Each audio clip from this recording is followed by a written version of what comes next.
យោផាត់ទូកយើងឆ្លងកម្មស្ទឹងពីផុតថ្លានឹងតាកូនដែលគប់ទូនេត្រាលោកគង់លើផ្ទាំងត្រដាកំដែលជលសាស្ទឹងពីអូជីផាត់បរិស្ថានស្រស់ស្អាតគិរីបរបាត់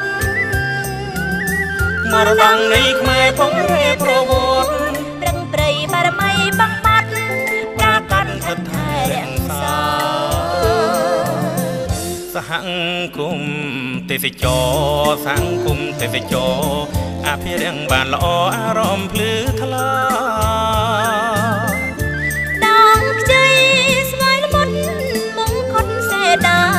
ផាប់ឆ្ងាញ់ពិសាសេវាពេញចិត្តអូទឹកវេនត្រជាងស្រួលស្រែប្រៀបទឹកអមរិត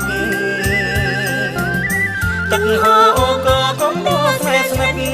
ជីផាតស្អាតស្អាតប្រណិតធម្មជាតិពីចិត្តឥតតោ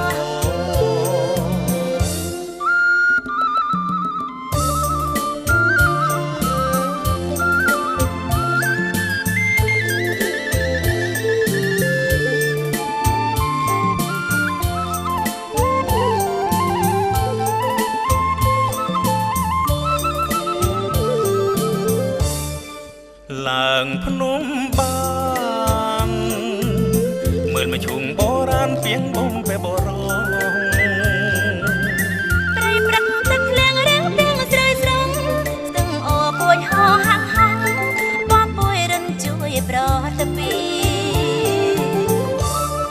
ផ្ទះស្នាំងល្អគប់ចិនទេសចរទៅមកមូលមីកំសាន្តមើលមហានទី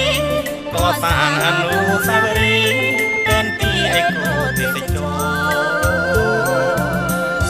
ទឹកធ្លាក់ឆាយខ្ពស់ទឹកឆាយវាំងពងព្រៀងច័ន្ទពេញវងត្រង់ឈរពនពោយប់មើ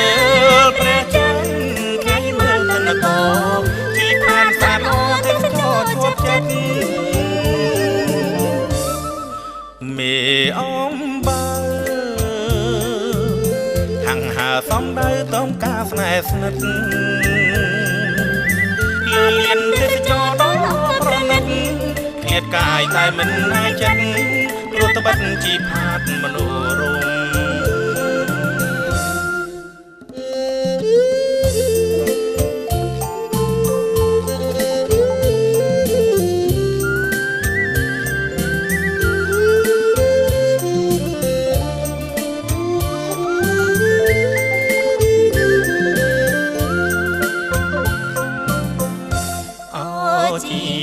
ផាតអើយអោជីផាតអើយវាយោរំភើយទាំងត្រជុំ